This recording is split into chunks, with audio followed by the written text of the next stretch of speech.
Καλώς ήρθατε σε ένα ακόμα βίντεο από την Alphatec. Σήμερα θα δούμε πώς μπορούμε να εγκαταστήσουμε Windows 11 σε ένα μη υποστηριζόμενο επεξεργαστή, παλαιότερο μηχάνημα. Έχουμε επιλέξει έναν i5 τέταρτης γενιάς με 4 GB μνήμη, τίποτα ιδιαίτερο δηλαδή, και εγκαταστήσαμε Windows 11 Pro και μάλιστα το τελευταίο build.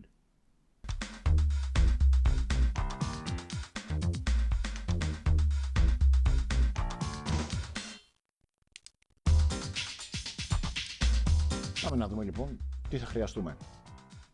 Καταρχήν μπαίνουμε να κατεβάσουμε το εργαλείο για να δημιουργήσουμε ένα ISO, ένα στικάκι των Windows 10.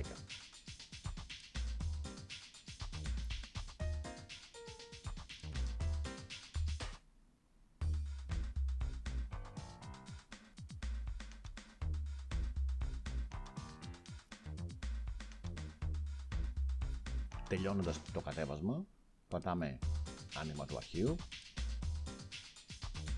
και ακολουθούμε τη διαδικασία για να δημιουργήσουμε το στικάκι μας. Προσωπικά έχω επιλέξει να φτιάξω στικάκι σε αυτό το βίντεο. Μου φαίνεται πιο γρήγορη και πιο απλή διαδικασία για τους περισσότερους. Παρ' όλα αυτά μπορείτε να φτιάξετε και το ISO και να το χρησιμοποιήσετε για να κάνετε το update ενός παλιότερου υπολογιστή. Επιλέξτε λοιπόν ότι δεν θα γίνει τώρα άμεση αναβάθμιση, αλλά η δημιουργία μέσων. Πατάμε επόμενο. Ελέγχουμε η γλώσσα να είναι σωστή, η αρχιτεκτονική να είναι σωστή με βάση τις δικές μας προτιμήσεις.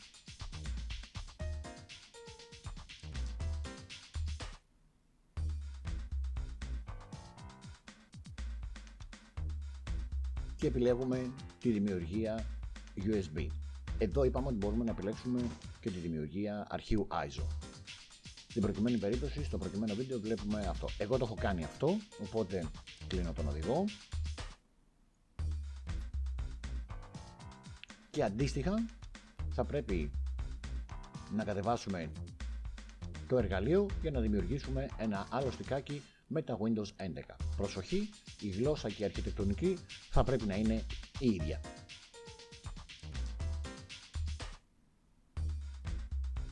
Έχοντας λοιπόν τα δύο στικάκια Windows 10 και Windows 11 μέσα στον υπολογιστή, κουμπωμένα στον υπολογιστή μας, πηγαίνουμε στο φάκελο Sources από τα Windows 11.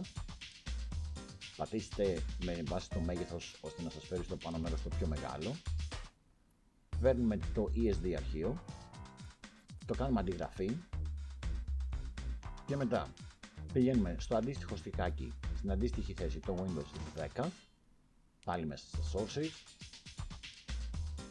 και κάνουμε επικόλληση το ESD αρχείο, σβήνοντας αυτό που υπάρχει ή μετονομάζοντάς το σε original, αν θέλουμε να το κρατήσουμε για μια εγκατάσταση αργότερα Windows 10.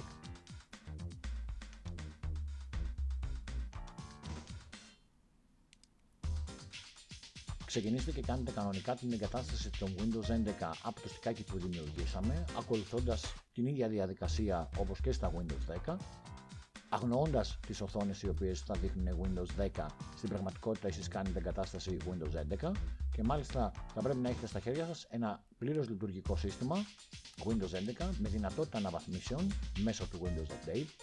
Όπως βλέπετε, η λήψη ήδη έχει ξεκινήσει.